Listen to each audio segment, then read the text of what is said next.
Hello my dear friends, कैसे हैं आप सभी। Welcome to Careerwill. So guys, हम लोग बात कर रहे हैं सर्कुलेशन की। तो पिछले क्लास में हम लोगों ने सर्कुलेशन स्टार्ट किया था, उसी सिलसिले को हम लोग आगे बढ़ाने वाले हैं। आज हम हार्ट की वर्किंग देखेंगे कि हमारा हृदय कैसे काम करता है। तो आज बिल्कुल शांति से आप लोग पढ़िएगा और लास्ट में हम आपके जो हैं वो कमेंट्स लेंगे, है ना, क्योंकि थोड़ा कॉन्सेप्चुअल है। अगर वो डायग्राम समझ में आ गया तो उसी डायग्राम से सारे क्वेश्चंस रहते हैं वर्किंग के। तो एक बार सभी लोग लाइव आएं और बताएं कि हमारी आवाज और तस्वीर आप तक पहुंच रही है। तो आज के सेशन का आगाज होगा, शुभारंभ होगा। So tell me, is everything okay? Am I audible and visible to all of you? ठीक है जी। तो हमारे साथ वीरेंद्र हैं, दीपक हैं और राहुल मेहता हैं, वीरेंद्र सिंह है और अल्फाज हमारे साथ हैं। वालेकुम अस्सलाम। और अंजलि पटेल जुड़ चुके हैं। सभी का स्वागत, खैर मकदम, इस्तकबाल आज के सेशन में। So let us start with working of the heart, हृदय की क्रियाविधि कि भाई हमारा दिल कैसे काम करता है ना। और यहां से जितने भी सवाल पूछे गए हैं उन सवालों को हम आज देखने वाले हैं। एक डायग्राम में सारे सवाल छुपे होंगे। तो पहले हम डायग्राम बनाएंगे और फिर उसमें जो बातें लिखी हुई हैं उसको पॉइंट वाइज भी हम लोग लिख लेंगे। बंटी राधे राधे, ठीक हैं आप? ज्ञानार्थ, प्रिंस कुशवाहा, ठीक है, चलिए। ऑडिबल एंड विजिबल ना? बप्पन विश्वास करें कि आज आपने चश्मा क्यों नहीं पहना? वो ऑफलाइन में रह गई वहीं पे, ऑफलाइन क्लास में। ठीक है, तो अब चश्मा लेने जाऊं तो फिर ऑनलाइन छूट जाएगी। तो ऐसे ही पढ़ा देते हैं आज, चूंकि मैं यहाँ पे काफी लाइटिंग रहती है तो चश्मा लगाना जरूरी हो जाता है। तो हम हृदय की क्रियाविधि पढ़ेंगे। तो देखिए, जैसा कि आप जानते हैं कि हमारे हृदय में, मनुष्य के हृदय में 4 चैम्बर्स होते हैं। कितने चैम्बर्स होते हैं? 4 चैम्बर्स होते हैं। तो एक डायग्राम और इसी से पूरा का पूरा वर्किंग हम एक्सप्लेन कर देंगे। देखो, ये हमारे हृदय में 4 कोष्ठ हैं। हाँ, दिल की बात करेंगे आज हम लोग। 4 चैम्बर होते हैं। दिल में 4 कमरे हैं। ऊपरी कमरों को आलिंद यानी ऑरिकल्स और निचले कमरों को वेंटिकल्स कहते हैं, निलय कहते हैं। तो 2 आलिंद और 2 निलय। अब देखो, बालजी का कोई भी डायग्राम होता है ना, उसमें इधर वाला जो पोर्शन होता है वो लेफ्ट होता है। क्या होता है? लेफ्ट होता है, यानी बायां होता है, बायां वाला भाग होता है इधर।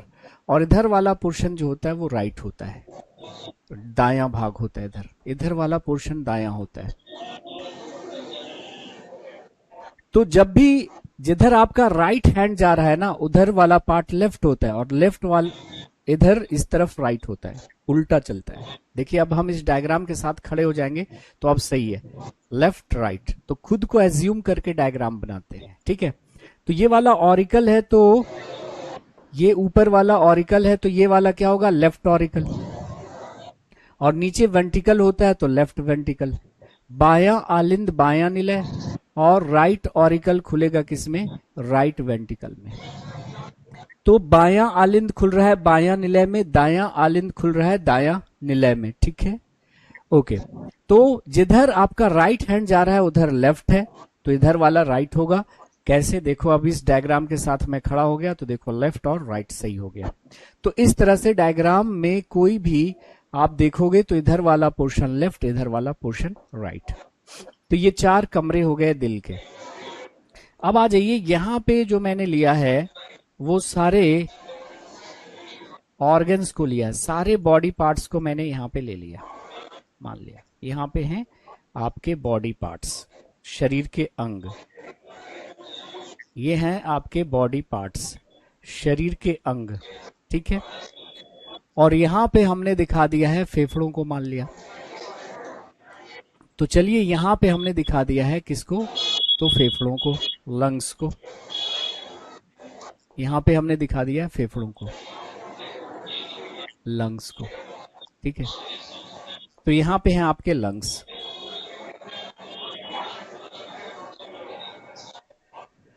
तो यहां पे हमने फेफड़ों को दिखाया है, यहां पे दिल है और यहां पे शरीर के सभी अंग हैं। अब देखिए, इम्प्योर ब्लड को मैं ब्लू कलर से दिखाऊंगा, ध्यान से सुनिएगा।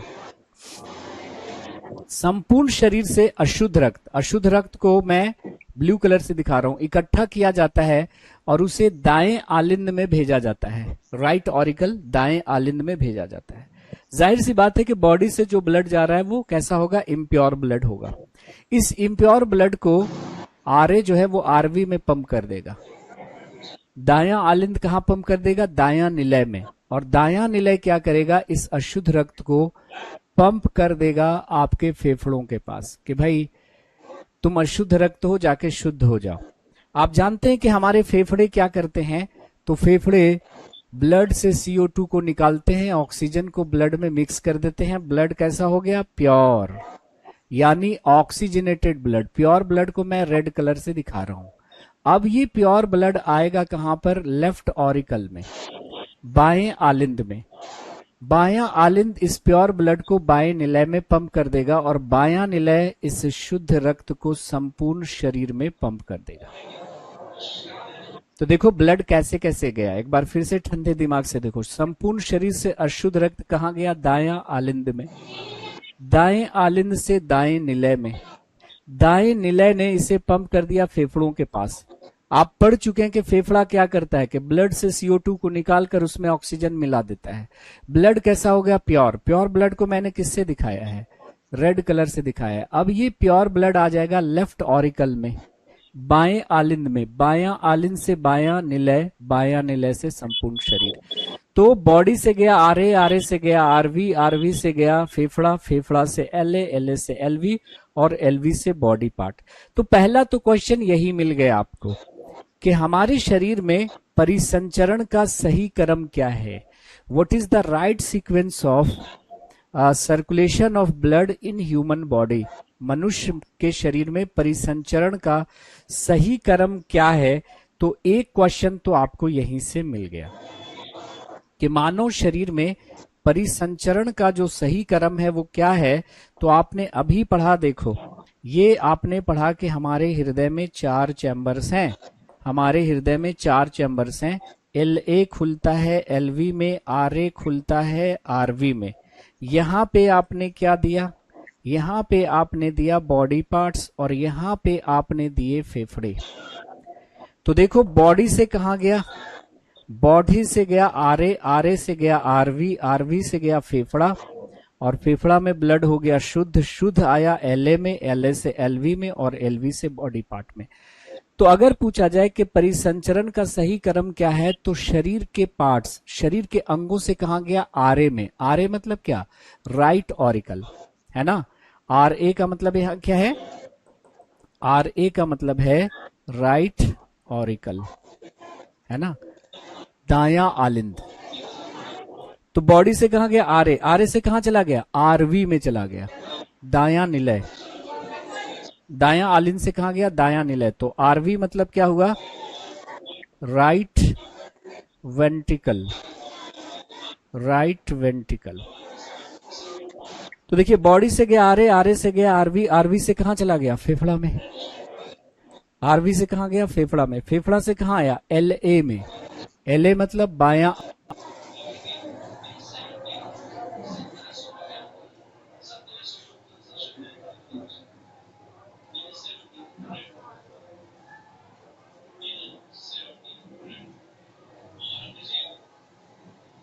आलिंद। LA से कहां चला गया, LV में। LV मतलब बायां निलय और बायां निलय ने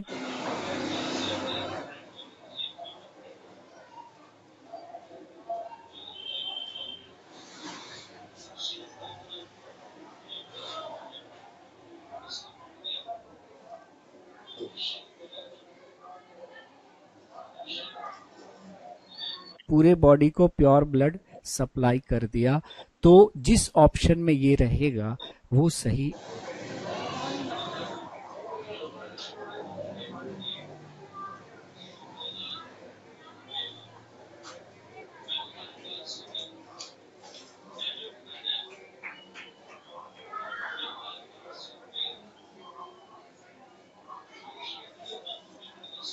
ऑप्शन होगा। तो यहां पे देखिए LA का मतलब क्या हुआ, LA का मतलब हुआ लेफ्ट ऑरिकल और LV का मतलब हुआ लेफ्ट वेंट्रिकल, वेंट्रिकल।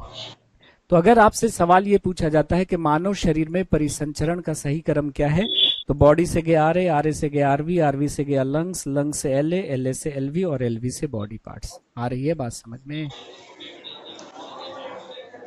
आ रही है बात समझ में? तो बॉडी से कहा गया आर ए में, आर ए से कहा गया आरवी में, आरवी से कहा गया लंग्स में, लंग्स से एल ए, एल ए से एलवी और एलवी से बॉडी पार्ट्स। तो बॉडी पार्ट से right auricle, right ventricle, then lung, left auricle, left ventricle, then body part. यहाँ पे भी दिख रहा होगा बॉडी से आर ए, आर ए से आरवी, आरवी से lungs, L A, LV, body parts. Clear? तो ये हो गया पहला सवाल इस डायग्राम से। अब आते हैं, आगे चलते हैं। इस डायग्राम पे हम वापस आ रहे हैं और इसी डायग्राम में सारा खेल छुपा हुआ है। अगर ये समझ में आ गया तो आपको सारी बातें समझ में आ जाएंगी। तो हमने क्या बोला कि बॉडी से कहा गया है आर ए, आर ए से कहा गया आरवी, आरवी से लंग्स, लंग्स से एल ए, एल ए से एलवी और एलवी से बॉडी पार्ट्स। एकदम ठंडे दिमाग से सुनते जाइएगा, कॉन्सेप्ट क्लियर हो जाएगा। कमेंट बंद रखिएगा, ठीक है? अभी हम आपके कमेंट्स लेंगे बाद में। अब पहला सवाल ये होगा। दूसरा सवाल कि उस रुधिर वाहिका का नाम बताओ, उस नस का नाम बताओ जो संपूर्ण शरीर से रक्त को इकट्ठा करके हार्ट में पहुंचाता है ना? पूरी बॉडी से ब्लड को इकट्ठा करके ये वाला पहुंचा रहा है हार्ट में। कहां पर? हार्ट में भी कहां? आरए में। तो इसका नाम क्या है? तो इसका नाम आपसे पूछा जाएगा। तो इस ब्लड वेसल का नाम है, याद कर लीजिएगा, वेना केवा। शॉर्ट में हमने क्या लिख दिया? वीसी। हिंदी में ऐसे लिखा मिलेगा, वेना केवा, या शुद्ध हिंदी में इसे कहेंगे महाशिरा। तो वेना केवा क्या करता है कि संपूर्ण शरीर से, होल बॉडी से इम्प्योर ब्लड को कलेक्ट करता है और कहां पहुंचा देता है? हार्ट में। हार्ट में भी कहां? आरए मतलब राइट ऑरिकल में, दाएं आलिंद में। अब दायां आलिंद क्या करता है? दाएं निलय में ब्लड को पंप कर देता है। राइट ऑरिकल राइट वेंट्रिकल में ब्लड पंप कर देगा और राइट वेंट्रिकल इस ब्लड को कहां पंप कर देता है? लंग्स में। तो पूछा जाएगा कि उस रुधिर वाहिका का नाम बताइए, उस ब्लड वेसल का नाम बताइए जो ब्लड को हार्ट से लंग्स में ले जाता है। मतलब इसका नाम पूछेगा। तो इसका नाम रटने से बेटर है कि कॉन्सेप्ट से याद रखो। देखो, हमने आपसे कहा था पिछले क्लासेस में कि जो हार्ट से ले जाता है, जो हार्ट से ले जाता है वो कौन होता है? आर्टरी, है ना? आर्टरी क्या करता है? आर्टरी मतलब धमनी जो है वो हार्ट से ले जाता है। और वेन्स यानी शिरा जो होती है, वेन्स यानी शिरा, वो हृदय में वापस लाता है, लाता है। ये कॉन्सेप्ट आपको अगर याद है तो इसका काम आसान हो जाएगा यहाँ पे। तो हमने क्या आपसे कहा था पिछले क्लास में कि वो रुधिर वाहिकाएं जो रक्त को, वो रुधिर वाहिकाएं जो रक्त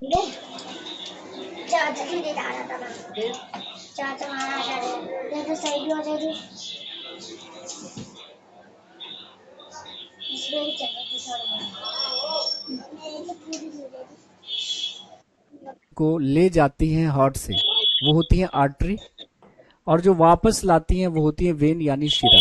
तो इसका अगर आप नाम जानना चाहते हो, इसका नाम, कि इसका नाम क्या होगा, सेकंड नंबर के ब्लड वेसल का नाम क्या होगा, तो सबसे पहले आपको ये पता करना होगा कि ये आर्टरी है कि वेन है।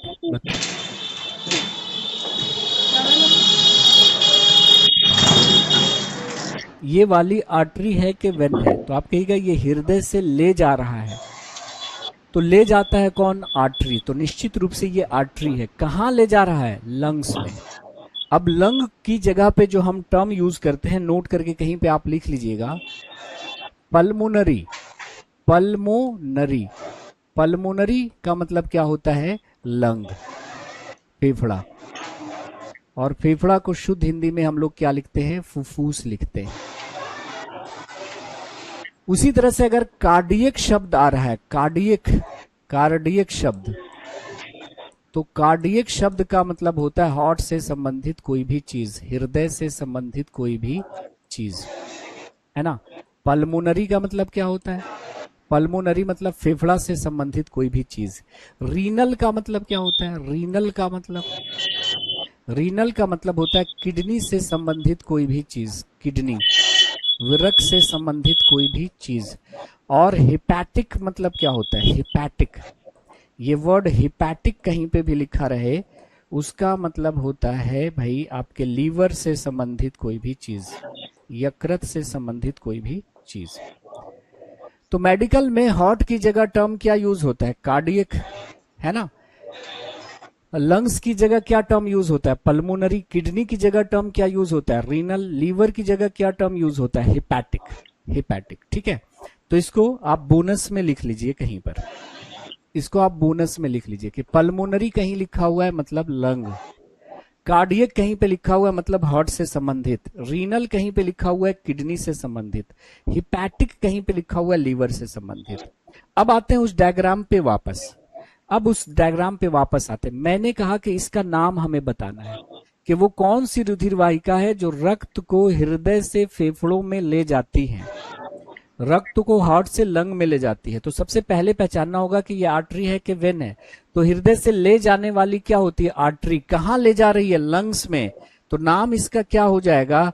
Pulmonary artery. देखो, पल्मोनरी आर्टरी। ले जाने वाली धमनी कहाँ ले जा रही है? लंग्स में। लंग्स को शुद्ध हिंदी में क्या कहते हैं? फुफ्फुस। तो नाम हो गया फुफ्फुस धमनी। तो सिंपल सा बस कॉन्सेप्ट याद रखना है। सिंपल सा आपसे पूछे कि उस ब्लड वेसल का नाम बताओ, उस रुधिर वाहिका का नाम बताओ जो रक्त को हृदय से फेफड़ों में ले जाती है, यही पकड़ना है। ले जाती है मतलब आर्टरी। कहाँ ले जा रही है? फेफड़ों में, पल्मोनरी आर्टरी। और ये वाला जो ब्लड वेसल है, तीसरे नंबर का जो ब्लड वेसल है, वो क्या कर रहा है कि फेफड़ों से हृदय में ला रही है। अब इसका नाम बता दो कि क्या होगा? फेफड़ों से हृदय में लाने वाली क्या होगी?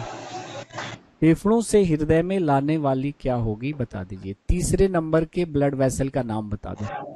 तो सबसे पहले ये पता करना होगा कि ये आर्टरी है कि वेन है।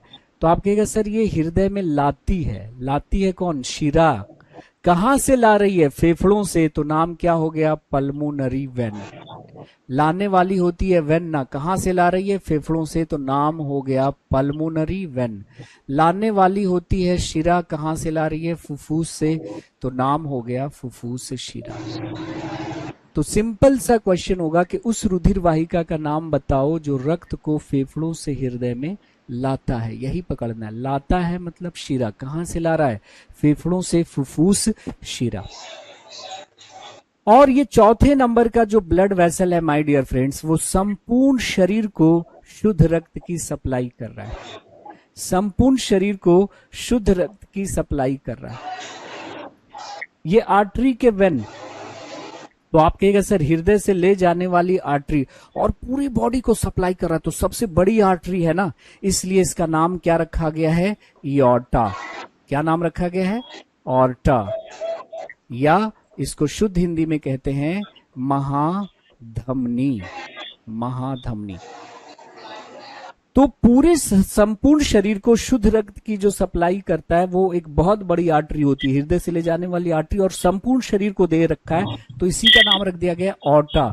और it is the longest artery of your body. Please remember, longest artery है ये, लॉन्गेस्ट आर्टरी, सबसे लंबी धमनी। तो शरीर की सबसे लंबी धमनी जो है वो कौन है? तो आप कहेगा सर एओर्टा है या महाधमनी है। ठीक है, तो देखो 4 सवाल फिर से मिल गए कि संपूर्ण शरीर से रक्त को हृदय में कौन ले जाता? Vena cava. ऐसे याद रखना, हृदय में लाने वाली क्या होती है? शिरा। और संपूर्ण शरीर से ला रही है ना, तो वेना केवा। वेना केवा, बड़ा वाला वेन। तो संपूर्ण शरीर से रक्त को हृदय में ले जाता है वेना केवा। हृदय से फेफड़ों में कौन? Pulmonary artery. फेफड़ों से हृदय में कौन? Pulmonary vein. संपूर्ण शरीर को शुद्ध रक्त ऑर्टा। लेकिन यहां पर एक चीज और मैं आपको बताना चाहूंगा। बिल्कुल बिल्कुल, सभी का सही उत्तर आ रहा है। अभिषेक, चंद्रकला, जितने लोग हैं, रफीना, है ना, प्रणव, एकदम इसी तरह से शांति बना के पढ़ते जाइएगा, मजा आ जाएगा, है ना। इधर उधर ध्यान भटका ना कमेंट में, तो फिर ये गोल हो जाएगा आपका। मैंने क्या कहा कि संपूर्ण शरीर से रक्त को इकट्ठा करके हार्ट में ले जा रहा है, इसका नाम क्या है? इसका नाम आपने कहा सर वेना केवा है। ठीक है, आपने कहा कि वेना केवा है। अब देखो ये वेना केवा 2 तरह की होती है। वेना केवा दो तरह की होती है, अब इस बात को जरा समझें आप। वेना केवा दो तरह की होती है, एक होती है superior vena cava, superior VC, superior vena cava, अग्र महाशिरा, और दूसरी होती है inferior vena cava, inferior VC, inferior vena cava, पश्च महाशिरा, पश्च महाशिरा। अब ये क्या लफड़ा हो गया? मैंने क्या कहा कि वो नसें, वो शिराएं जो संपूर्ण शरीर से रक्त को इकट्ठा करके हृदय में ले जाती हैं, उन्हें कहते हैं वेना केवा। अब वेना केवा दो प्रकार की हैं, सुपीरियर और इंफीरियर, अग्र महाशिरा एवं पश्च महाशिरा। देखिए, सुपीरियर वेना केवा शरीर के तमाम ऊपरी भागों से रक्त को हृदय में लाएगा। तो शरीर के तमाम ऊपरी भागों से रक्त को हृदय में जो लाएगा वो क्या होगा? Superior vena cava. Superior upper part से ला रहा है ना। तो शरीर के तमाम ऊपरी भागों से रक्त को जो हृदय में ला रहा है वो है आपका सुपीरियर वेना केवा, और शरीर के तमाम निचले भागों से जो रक्त को हृदय में ला रहा है वो है आपका इंफीरियर वेना केवा। तो सुपीरियर ऊपरी भागों से, इंफीरियर निचले भागों से, और दोनों को एक साथ हम क्या कह रहे हैं? Vena cava. दोनों को एक साथ क्या कह रहे हैं? Vena cava. वेना केवा दो तरह का, जो ऊपर से ला रहा है सुपीरियर, जो बॉडी के नीचे पार्ट से ला रहा है इंफीरियर, और दोनों को एक साथ हम कॉमनली क्या बोल देते हैं? Vena cava. अब अगर मैं आपसे पूछूं कि सबसे लंबी धमनी तो ठीक है इयोर्टा है, लेकिन सबसे लंबी शिरा कौन होगी? तो आप कहोगे सर वेना केवा होगी सबसे लंबी शिरा। लेकिन वेना केवा में भी कौन? सुपीरियर के इंफीरियर। वेना केवा तो दो तरह का है, वेना केवा दो पार्ट में बटा हुआ है। ऊपर से जो ला रहा है उसको हमने नाम दे दिया है सुपीरियर वेना केवा, नीचे से जो ला रहा है उसका नाम दे दिया हमने इंफीरियर वेना केवा, है ना, इंफीरियर वेना केवा। तो अगर मैं आपसे पूछ लूं कि सबसे लंबी शिरा कौन है, तो वेना केवा। लेकिन जिद पे अड़ जाए कोई कि भाई वेना केवा तो दो तरह का होता है, सुपीरियर के इंफीरियर, तो उत्तर दीजिए अब आप, सबसे लंबी शिरा कौन सी होगी, सुपीरियर या इंफीरियर? तो कितने लोगों को ऑप्शन में देखकर लगेगा अच्छा सुपीरियर वेना केवा, ओ बड़ा होता होगा। सही उत्तर क्या होगा? इंफीरियर वेना केवा। तो इंफीरियर वेना केवा जो होगा वो लॉन्गेस्ट वेन होगा। प्लीज रिमेंबर, इंफीरियर वेना केवा is the longest when of your body. Longest when, सबसे लंबी शिरा होगी, सबसे लंबी शिरा होगी। आप कहोगे क्यों सर? सुपीरियर कहां से ला रहा है? शरीर के तमाम ऊपरी भागों से हृदय में रक्त को ला रहा है। शरीर का सबसे ऊपरी भाग ये हृदय, यहाँ पे देखो ना, डिस्टेंस कम है ना, डिस्टेंस कम है। तो शरीर के तमाम ऊपरी भागों से रक्त को ला रहा है हृदय में। तो शरीर का सबसे ऊपरी भाग ये हृदय, यहाँ पे ये डिस्टेंस कम। और इंफीरियर वेना केवा कहां से ला रहा है? इंफीरियर वेना केवा शरीर के तमाम निचले भागों से रक्त को हृदय में ला रहा है। तो अगर ये आपके घुटनों के पास से भी लाएगा तो कितनी लंबी होगी?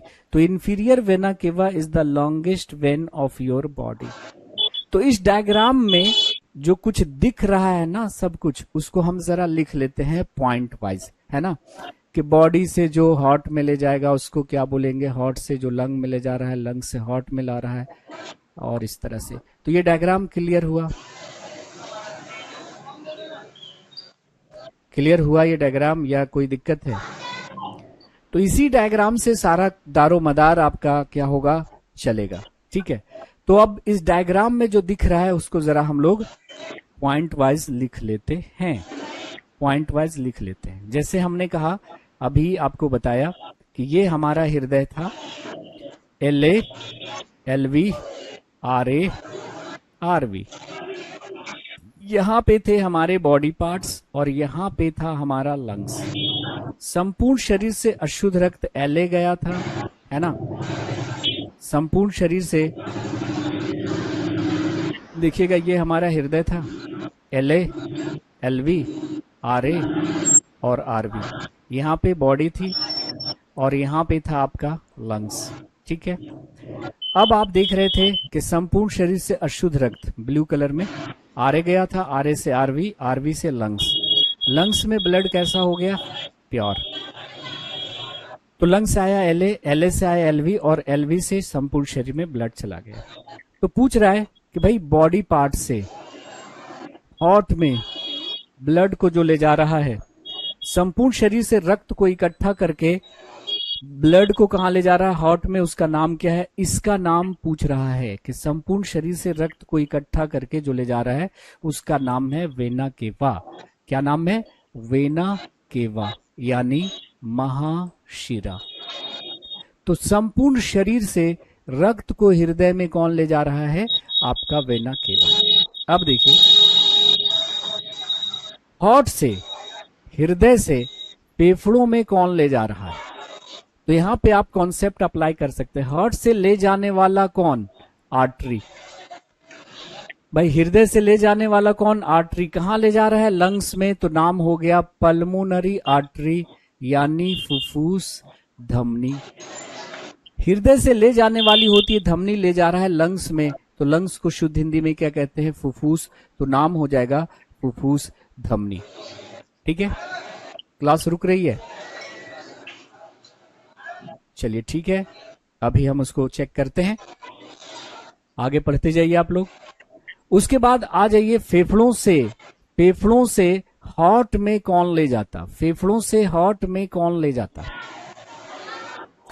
तो फिर से कॉन्सेप्ट अप्लाई किए। हार्ट में लाने वाला कौन होता है? वेन।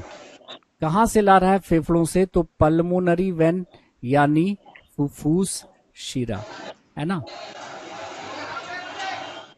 यहां पे हो जाएगा फुफ्फुस धमनी, यहां पे हो जाएगा पल्मोनरी वेन, मतलब फुफ्फुस शिरा। ठीक है, तो हृदय से ले जाने वाली की, हृदय में लाने वाली कौन होगी? शिरा। कहां से ला रही है? फेफड़ों से, तो फुफ्फुस शिरा। और हार्ट से संपूर्ण शरीर को कौन दे रहा है? हार्ट से, हृदय से संपूर्ण शरीर को कौन दे रहा है?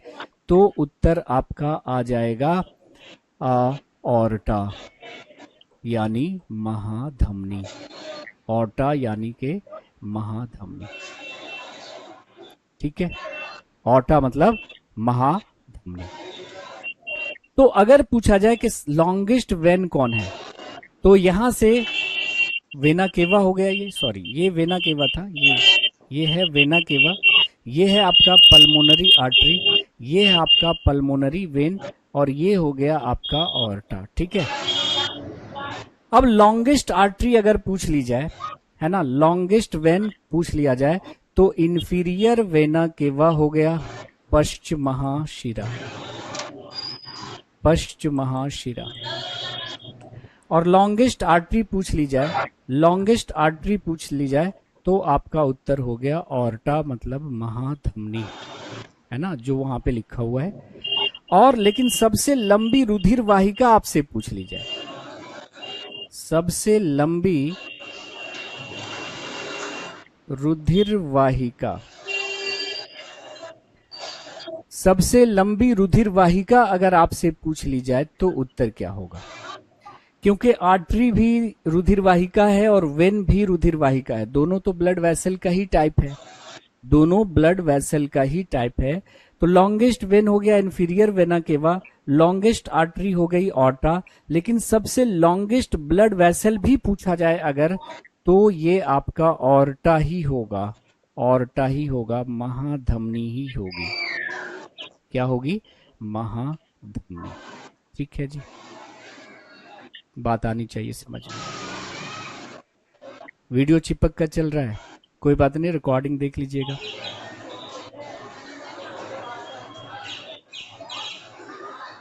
अभी ठीक हो जाएगा 1 मिनट में। तो बॉडी पार्ट्स से हार्ट में कौन ले जा रहा है? हार्ट से लंग्स में कौन ले जा रहा है? लंग्स से हार्ट में कौन ले जा रहा है? हार्ट से बॉडी पार्ट्स में कौन ले जा रहा है? लॉन्गेस्ट वेन कौन है? लॉन्गेस्ट आर्टरी कौन है? लॉन्गेस्ट ब्लड वेसल कौन है? इन सब को डायग्राम से ही आप कॉन्सेप्ट वाइज याद कर लीजिएगा। ठीक है, कोई दिक्कत? एक बार कमेंट करिए, कोई इश्यू आ रहा है?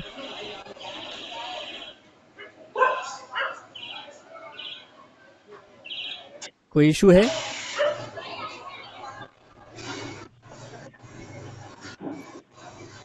Video not clear?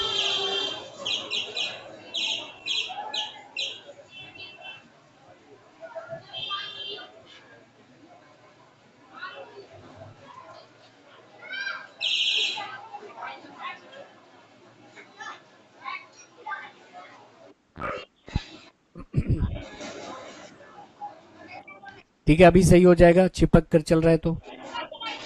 इतना क्लियर हो गया, चलिए आगे बढ़ते हैं, आगे बढ़ते हैं। एक चीज और हम डिस्कस करना चाहेंगे यहां पर, एक चीज और डिस्कस।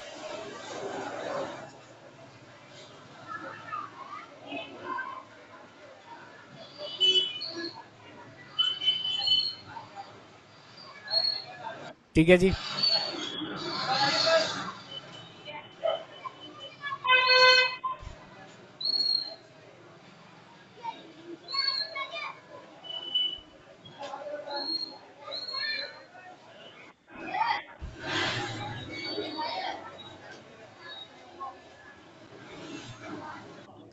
तो चलिए देखते हैं इससे आगे की बात। अब एक चीज और मैं आपको बताना चाहूंगा, बहुत इंपॉर्टेंट। जैसा कि अभी हम लोगों ने देखा है कि ये मान लिया कि हमारा हृदय था जिसमें 4 चैम्बर्स थे। ये हमारा हृदय है जिसमें 4 चैम्बर्स थे। एलए खुल रहा था एलवी में, आरए खुल रहा था आरवी में। यहां पे थे आपके सारे बॉडी पार्ट्स, यहां पे थे आपके सारे बॉडी पार्ट्स, और यहां पे थे आपके लंग्स। यहां पे क्या थे? लंग्स। ठीक है। अब आपने देखा कि बॉडी से इम्प्योर ब्लड कहाँ गया था? तो आरए में गया था। आरए से कहाँ गया था? आरवी में। और आरवी से इम्प्योर ब्लड चला गया था लंग्स में। लंग्स ने क्या किया कि ब्लड से CO2 को निकाला और ऑक्सीजन ब्लड में मिक्स कर दिया। ब्लड कैसा हो गया? तो आपने कहा सर प्योर हो गया। ये प्योर ब्लड आया एलए में, एलए से गया एलवी में, और एलवी से पूरी बॉडी को सप्लाई कर दिया ब्लड। किसने? इयोर्टा ने, इयोर्टा ने। ठीक है, जिसको हम महाधमनी कह रहे हैं। क्या कह रहे हैं? महाधमनी कह रहे हैं। अब ये जो ऑर्टा है, ऑर्टा है, यहां से वीडियो सही चल रही है। ठीक है, आपके नेटवर्क में इश्यू होगा तो रिकॉर्डिंग देख लीजिएगा। तो ऑर्टा जो है वो पूरे बॉडी को शुद्ध रक्त क्या कर रहा है? भेज रहा है। अब यहां पर आपको ध्यान देना है, अब यहां पे आपको ध्यान ये देना है कि इस ऑर्टा से ढेर सारे ब्रांचेस, शाखाएं निकल निकल कर पूरी बॉडी में ब्लड को सप्लाई करेंगी। इस ऑर्टा से एक शाखा निकलेगी जो आपके चेस्ट वाले रीजन में ब्लड पहुंचा रहा है, हैंड वाले रीजन में ब्लड पहुंचा रहा है, हेड वाले रीजन में ब्लड पहुंचा रहा होगा। ठीक है, यहां से निकल रहा होगा जो आपके लेग वाले रीजन में पहुंचा रहा होगा, है ना, कमर वाले रीजन में पहुंचा रहा होगा, है ना, आपके लीवर में पहुंचा रहा होगा, ब्लड को किडनी में पहुंचा रहा होगा। तो इस वेना ऑर्टा से ढेर सारे ब्रांचेस निकल निकल कर बॉडी के डिफरेंट पार्ट्स में ब्लड को पहुंचा रहे होंगे। ठीक, लेकिन इस ऑर्टा से एक रुधिर वाहिका ऐसी निकलेगी जो रक्त को हृदय के मांसपेशियों को पहुंचाएगी। प्योर ब्लड हृदय के मांसपेशियों को पहुंचाएगी। देखिए, हृदय की मांसपेशियों को भी चाहिए ना प्योर ब्लड। बाकी सब अंग को क्या चाहिए? काम करने के लिए चाहिए ऑक्सीजन। तो भाई हार्ट भी तो एक ऑर्गन है ना, इसके मसल्स को काम करने के लिए भी क्या चाहिए? ऑक्सीजन चाहिए। तो ऑर्टा से एक ब्लड वेसल निकलेगा जो हृदय के मांसपेशियों को शुद्ध रक्त की सप्लाई करेगा। इसका नाम क्या है? ये आपसे पूछा जाता है कि निम्नलिखित में से वह उस रुधिर वाहिका का नाम बताओ जो हृदय के मांसपेशियों को शुद्ध रक्त की सप्लाई करेगा। तो इसका नाम याद कर लेना है, इसका नाम याद कर लेना है कोरोनरी आर्टरी। क्या नाम है? कोरोनरी आर्टरी, है ना। हिंदी में इसको हम कोरोनरी धमनी लिखेंगे या इसको हृदय धमनी भी बोल देते हैं, हृदय धमनी भी बोलेंगे इसको। अब देखिए, ये जो कोरोनरी आर्टरी है वो हृदय के मांसपेशियों को शुद्ध रक्त की सप्लाई कर रहा है। हृदय के मांसपेशियों को शुद्ध रक्त की सप्लाई कर रहा है। अगर इसमें ब्लॉकेज आ गया, कोरोनरी आर्टरी में ब्लॉकेज आ गया है किसी को, ठीक है, जैसे हम लोग बहुत ज्यादा ऑयली स्पाइसी चीजें खाते हैं तो क्या होता है? कि ये जो हमारा ब्लड है, ब्लड में कोलेस्ट्रॉल लेवल बढ़ जाता है। तो अगर हमने बहुत ज़्यादा ऑयली स्पाइसी चीज़ों की आदत डाल रखी है तो ब्लड कोलेस्ट्रॉल लेवल बढ़ेगा, और ये कोलेस्ट्रॉल फिर आपके ब्लड वेसल्स में, नसों में डिपॉजिट होगा और प्लाक्स बनने लगेंगे इस तरह से, और ये बढ़ता जाएगा और फिर ब्लॉक हो जाएगा आपकी नसें। अगर ये ब्लॉकेज कोरोनरी आर्टरी में आया है तो हृदय के मांसपेशियों को शुद्ध ऑक्सीजन नहीं मिलेगा, प्योर ब्लड नहीं मिलेगा, जिसकी वजह से क्या हो जाएगा, हार्ट अटैक आ जाएगा। क्या आ जाएगा, हार्ट अटैक आ जाएगा आपको। तो आपने बाईपास सर्जरी का नाम सुना होगा ना, बाईपास सर्जरी का नाम, ठीक है, बाईपास सर्जरी का नाम सुना है। बाईपास सर्जरी में हम क्या करेंगे कि आपकी बॉडी का कहीं पर का दूसरी जगह का नस उखाड़ेंगे और इसको ऐसे बाईपास कर देंगे। तो ये जो ब्लॉकेज की वजह से ब्लड नहीं जा पा रहा था ना, अब ये जो ब्लड है ना बाईपास हो जाएगा, अब इधर से आपका ब्लड जो है वो जाने लगेगा। तो ये होती है बाईपास सर्जरी। तो अगर कोरोनरी आर्टरी में ब्लॉकेज है तो फिर आपको दिल में दर्द महसूस होगा और हार्ट अटैक के चांसेस कभी भी आपको हो सकते हैं। हार्ट अटैक के चांसेस कभी भी आपको हो सकते हैं। ठीक है जी, क्लियर। चलिए, तो इस पॉइंट को जरा लिख लीजिए कि coronary artery supply blood to the heart muscles. Coronary artery जो है वो ब्लड सप्लाई करती है किसको, हार्ट के मसल्स को। तो हृदय को रक्त पहुंचाने वाली धमनी कोरोनरी धमनी या हृदय धमनी कहलाती है, हृदय धमनी कहलाती है। दो टर्म है मेडिकल के, उसको जरा याद रख लीजिएगा। एक टर्म होता है टैकीकार्डिया। टैकीकार्डिया क्या होता है कि हृदय गति का सामान्य से तेज हो जाना, है ना। जैसे 72 से 80 बार प्रति मिनट होता है नॉर्मल हार्ट बीट रेट। अपना हार्ट बीट रेट कितना होता है, 72 से 80 बार।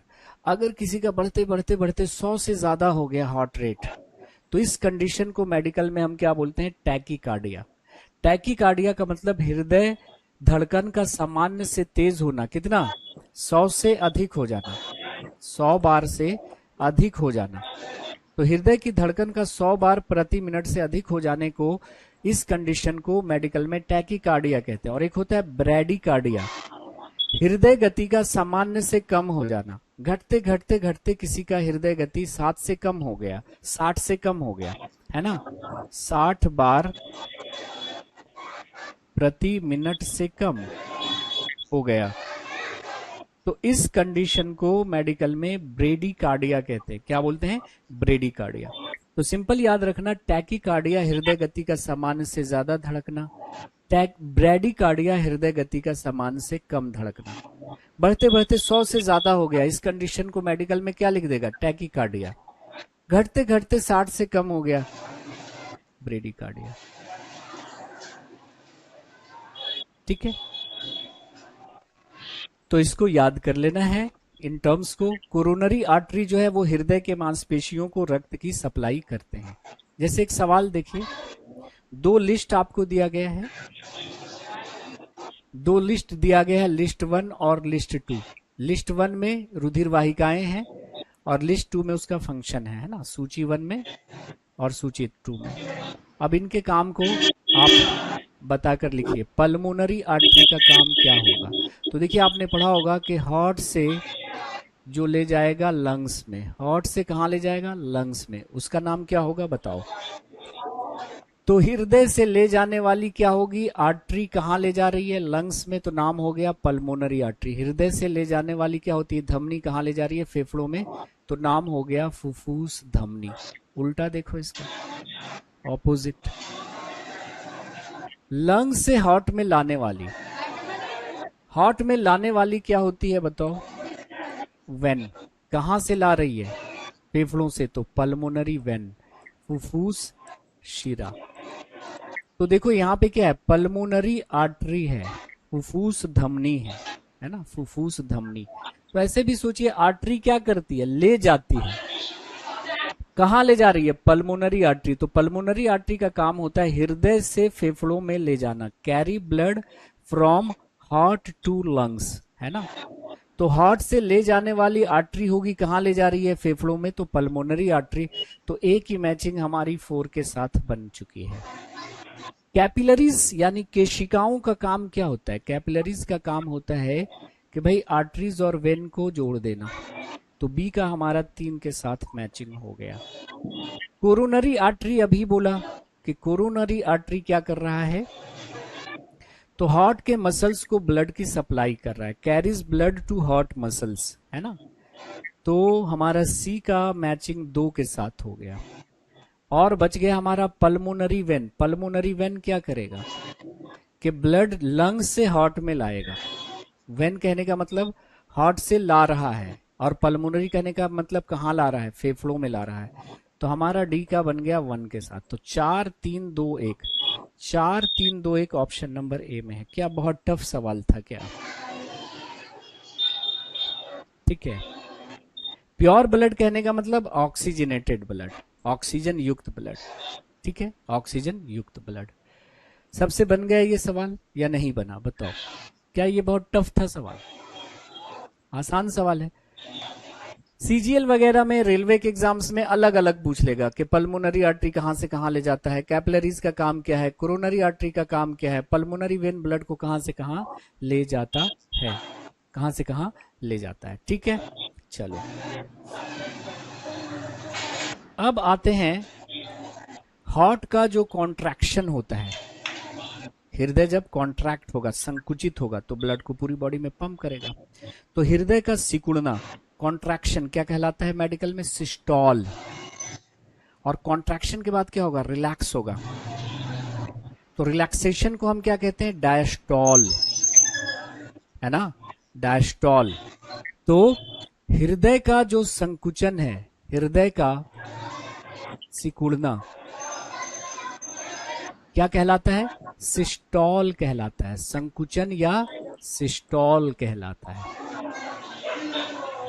तो जब हृदय सिकुड़ेगा ऐसे, तो ब्लड पूरी बॉडी में पंप होगा, और फिर रिलैक्स जब होगा तो हृदय का फैलना, हृदय का फैलना क्या कहलाता है, डायस्टॉल, अनुशीतलन, डायस्टॉल। तो 1 कॉन्ट्रैक्शन और 1 रिलैक्सेशन को हम कहते हैं हार्ट बीट। क्या कहते हैं, हार्ट बीट कहते हैं। 1 कॉन्ट्रैक्शन एंड 1 रिलैक्सेशन को हम लोग क्या बोलते हैं, हार्ट बीट, हृदय की धड़कन या हृदय स्पंदन या हृदय स्पंद कहते हैं। कॉन्ट्रैक्शन रिलैक्सेशन एक हार्ट बीट, कॉन्ट्रैक्शन रिलैक्सेशन एक हार्ट बीट, कॉन्ट्रैक्शन रिलैक्सेशन एक हार्ट बीट। और एक हार्ट बीट में टाइम कितना लगता है ना, 1 कॉन्ट्रैक्शन 1 रिलैक्सेशन में टाइम लगता है 0.8 सेकेंड का। तो जो हृदय का लयबद्ध संकुचन और अनुशीतलन है, इसी को हम हृदय स्पंदन कहते हैं, हृदय की धड़कन कहते हैं। ठीक है जी, क्या बोलेंगे, हृदय की धड़कन। तो 1 contraction and 1 relaxation is known as what, 1 heart beat. और एक हार्ट बीट में मतलब 1 कॉन्ट्रैक्शन और 1 रिलैक्सेशन में कितना टाइम लगता है, 0.8 सेकेंड का वक्त लगता है। Please remember. तो हृदय के लयबद्ध संकुचन और शीतलन को हृदय स्पंदन या हृदय की धड़कन कहते हैं। तो कॉन्ट्रैक्शन रिलैक्सेशन एक हार्ट बीट, कॉन्ट्रैक्शन रिलैक्सेशन एक हार्ट बीट, कॉन्ट्रैक्शन रिलैक्सेशन एक हार्ट बीट। ठीक, अब आते हैं हम लोग बात कर लेंगे हृदय के valve, valves of the heart. तो हम लोग बात कर लेते हैं वाल्व्स ऑफ द हार्ट, हृदय के कपाट, हृदय के कपाट। देखिए वाल्व का काम क्या होता है, वाल्व चाहे हमारे शरीर में हो या किसी मशीन में हो, उसका काम होता है यूनी डायरेक्शनल फ्लो मेंटेन करना, एक ही दिशा में प्रवाह को सुनिश्चित करना, बैक फ्लो को रोकना, है ना। तो इसका काम क्या होता है, to maintain unidirectional flow, unidirectional flow एक ही दिशा में प्रवाह को सुनिश्चित करना, एक ही दिशा में प्रवाह को सुनिश्चित करना, बैक फ्लो को रोकना। तो वॉल्व चाहे किसी मशीन में हो या फिर शरीर में हो, वो एक ही दिशा में प्रवाह होने देता है, बैक फ्लो को रोकता है। जैसे आप साइकिल में हवा डालते हैं, साइकिल में जब आप हवा डालते हैं तो यहाँ पे रबर का एक वॉल्व लगा होता है जो हवा को बाहर से अंदर तो आने देता है लेकिन वापस अंदर से बाहर जाने नहीं देता। आप अगर ये वॉल्व हटा लो तो हवा डालो, देखोगे बैक फ्लो हो जाएगा, हवा डालोगे बैक फ्लो हो जाएगा। तो हृदय में भी जो वॉल्व होते हैं उसका काम होता है एक ही दिशा में प्रवाह को सुनिश्चित करना, है ना। Valves of the heart, valve का काम होता है to maintain unidirectional flow, एक ही दिशा में प्रवाह को सुनिश्चित करना, बैक फ्लो को, उल्टे दिशा में प्रवाह को रोकना। अब ये हार्ट में वॉल्व कहाँ कहाँ पर होते हैं और ये कहाँ से बैक फ्लो को रोकते हैं, उस पे जरा गौर फरमाएंगे आप। हमने कहा कि हमारे हृदय में 4 कमरे होते हैं। हृदय में कितने कमरे होते हैं? 4 कमरे होते हैं। और इन कमरों में आने जाने के लिए बीच में दरवाजे होते हैं, रास्ते होते हैं। ये देखो, ऊपर से नीचे वाले कमरे में आ सकते हैं, आ सकते हैं। तो जब कमरों के बीच में जगह है तो वहां पे क्या होता है? दरवाजा लगा होता है।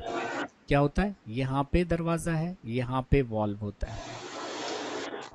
आपने कहा कि सर देखो, यहाँ पे हमने बॉडी पार्ट्स लिए थे, यहाँ पे हमने बॉडी पार्ट्स लिए थे, शरीर के विभिन्न अंग, और यहाँ पे हमने लिए थे फेफड़े, लंग्स। कई बार बना चुका हूं ये डायग्राम, अब तो याद हो गया होगा।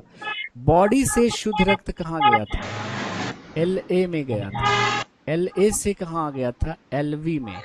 और LV से अशुद्ध रक्त कहाँ चला गया था? आपके फेफड़े में। फेफड़े में ब्लड हो गया था प्योर, ये प्योर ब्लड आया था LA में, LA से LV में, और LV से पूरी बॉडी में चला गया था। चला गया था कि नहीं? बताओ। तो ये था आपका LA, ये था आपका LV, ये था आपका RA, और ये था आपका RB। अब देखो, पूरी बॉडी से अशुद्ध रक्त कहाँ गया? RA में। RA ने इस ब्लड को पंप कर दिया RV में। तो जब RA कॉन्ट्रैक्ट होगा तो क्या होगा कि यहाँ पे RA और RV के बीच एक वॉल्व होगा जो ब्लड को क्या करेगा? RA से RV में जाने देगा, ऐसे RA से RV में जाने देगा। और फिर जब RV कॉन्ट्रैक्ट होगा तो ये ब्लड जो है वो पल्मोनरी आर्टरी होता हुआ लंग्स में जाएगा। तो जब RV कॉन्ट्रैक्ट होगा तो वापस ये ब्लड ऑरिकल में ना चला जाए, इसलिए यहाँ पे क्या होगा? एक वॉल्व होगा जो ब्लड को इधर से तो इधर आने देगा, लेकिन जब RV कॉन्ट्रैक्ट होगा ये, तो ब्लड यहाँ से होता हुआ लंग्स में जाएगा। तो हो सकता है कि अगर ये कॉन्ट्रैक्ट हो तो वापस ब्लड यहाँ पे चला जाए। उसी प्रकार देखो, जब LA कॉन्ट्रैक्ट होगा यानी बायां आलिंद संकुचित होगा तो ब्लड LA से LV में आएगा, लेकिन जब लेफ्ट वेंट्रिकल कॉन्ट्रैक्ट होगा, ये कॉन्ट्रैक्ट होगा, तो ब्लड इधर से इधर आएगा, लेकिन हो सकता है कि वापस ऊपर चला जाए। तो इस बैक फ्लो को रोकने के लिए यहाँ पे भी वॉल्व होते हैं। क्या होते हैं? वॉल्व होते हैं। तो वॉल्व जो होते हैं वो ऑरिकल से वेंट्रिकल में ब्लड जाने देते हैं, ऑरिकल से वेंट्रिकल में ब्लड जाने देते हैं, लेकिन वापस ऊपर नहीं जाने देते, है ना। देखिए, जब LA कॉन्ट्रैक्ट होगा तो ब्लड LV में आएगा, और LV जब कॉन्ट्रैक्ट होगा तो ब्लड इधर जाएगा, लेकिन वापस इधर भी तो जा सकता है।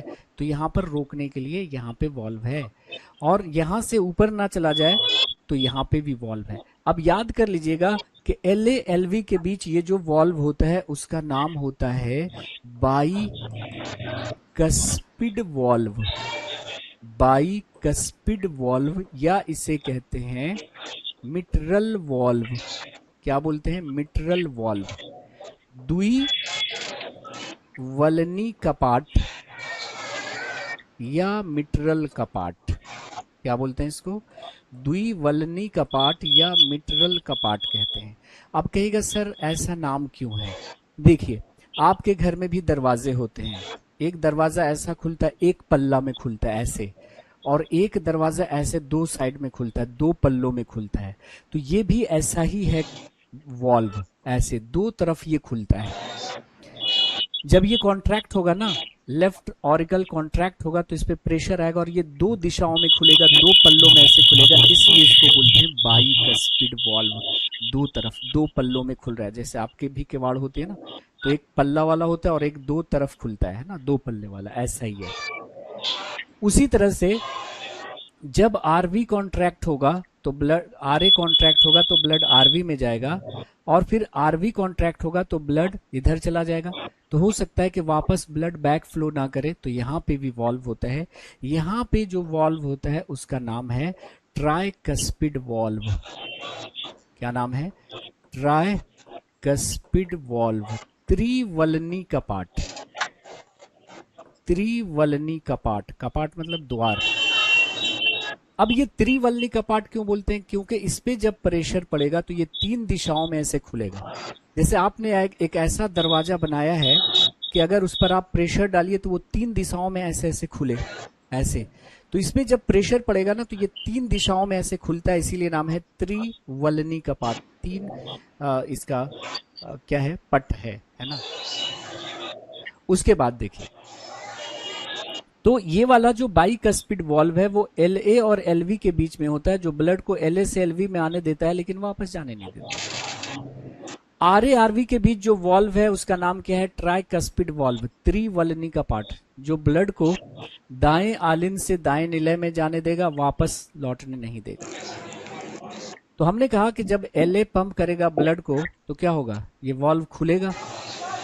कौन? बाइकस्पिड वॉल्व खुलेगा, ब्लड कहाँ भर गया? एलवी में। और एलवी कॉन्ट्रैक्ट होगा। अब एलवी कॉन्ट्रैक्ट होगा तो ब्लड ऑर्टा होता हुआ, ब्लड ऑर्टा होता हुआ, महाधमनी होता हुआ कहाँ चला जाएगा? संपूर्ण शरीर में। तो ये जब कॉन्ट्रैक्ट हुआ तो ठीक है, ब्लड इधर चला गया, लेकिन जब रिलैक्स होगा, फैलेगा, तो हो सकता है कि वापस ब्लड इधर आ जाए, फिर से इसमें आ जाए, है ना। कॉन्ट्रैक्ट हुआ तब तो ब्लड इधर गया, लेकिन जब रिलैक्स होगा तो प्रेशर घटेगा, तो हो सकता है कि ब्लड वापस इसमें आ जाए। तो इस बैक फ्लो को रोकने के लिए यहाँ पे भी क्या होता है? एक वॉल्व होता है। ठीक उसी प्रकार आरए से ब्लड आरवी में गया, खुला, ये वॉल्व खुला, ब्लड यहाँ गया। अब ये आरवी कॉन्ट्रैक्ट होगा तो ब्लड पल्मोनरी आर्टरी होता हुआ कहाँ जाएगा? लंग्स में जाएगा। कॉन्ट्रैक्ट हुआ तो ब्लड पल्मोनरी आर्टरी होता हुआ लंग्स में चला गया। लेकिन जब रिलैक्स होगा तो हो सकता है कि वापस यहाँ से ब्लड इधर भर जाए। तो इन दोनों जगहों पर भी वॉल्व होता है, जो ब्लड को वेंट्रिकल से इधर जाने दे रहा है, इधर जाने दे रहा है, लेकिन वापस लौटने नहीं दे रहा है। तो यहाँ पर जो दोनों वॉल्व होते हैं इसका नाम होता है सेमी ल्यूनर वॉल्व। क्या नाम है? सेमी ल्यूनर वॉल्व, अर्ध चंद्राकार कपाट, अर्ध चंद्राकार कपाट। क्यों? क्योंकि इसका शेप ऐसा होता है, हाफ मून के जैसा, है ना, हाफ मून के आकार का इसका शेप होता है ऐसा। सेमी मतलब हाफ, ल्यूनर मतलब चंद्रमा, वॉल्व मतलब वॉल्व, वो वॉल्व जो चंद्रमा के आकार का है, हाफ चंद्रमा के आकार का है, अर्ध चंद्राकार कपाट।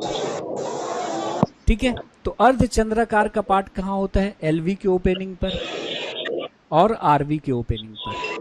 बाएं निलय और दाएं निलय के ओपनिंग को गार्ड कौन कर रहा है? सेमी ल्यूनर वॉल्व, जो ब्लड को जाने तो दे रहा है, वापस आने नहीं दे रहा, जाने तो दे रहा है, वापस आने नहीं दे रहा है। तो सिंपल आपको याद रखना है कि एलए एलवी के बीच बाइकस्पिड, आरए आरए के बीच, आरवी के बीच ट्राइकस्पिड, और बायां निलय और दायां निलय में आपको जो मिलेगा वो मिलेगा आपको सेमी ल्यूनर वॉल्व। क्या किसी को कोई दिक्कत है?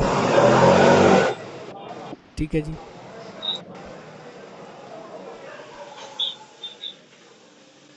हाँ जी, ये 11th लेवल पे हम लोग अभी चल रहे हैं। तो सिंपल आपको याद रखना है कि कपाटों का जो काम होता है, कपाटों का जो काम होता है वो क्या होता है? तो आप कहिएगा सर कि बैक फ्लो को रोकना, बैक फ्लो को रोकना। तो ये हार्ट के वाल्व के बारे में हमने यहाँ पे लिख दिया है कि हृदय के वाल्व एक ही दिशा में प्रवाह को सुनिश्चित करते हैं तथा रक्त को विपरीत दिशा में जाने से रोकते हैं। ये जो ट्राइकस्पिड वाल्व था वो कहाँ कहाँ था? तो आरए और आरवी के बीच था, दायां आलिंद और दायां निलय के बीच होगा, दायां आलिंद और दायां निलय के बीच होगा। सब कुछ लिख दिया, डायग्राम से ही क्लियर है सब, इतना लिखने की जरूरत नहीं है।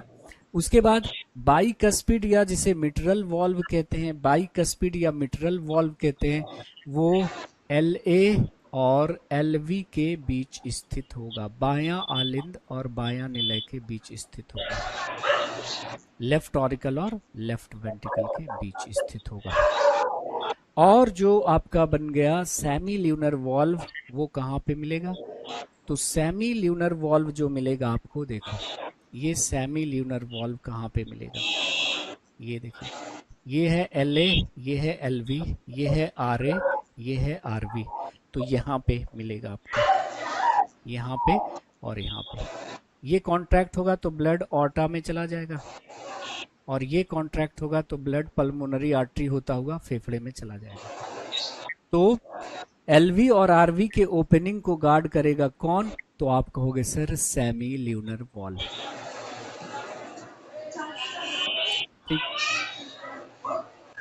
और अगर हम बाइकस्पिड बोलें तो बाइकस्पिड कहाँ कहाँ पे मिलेगा आपको? बाइकस्पिड कहाँ पे मिलेगा?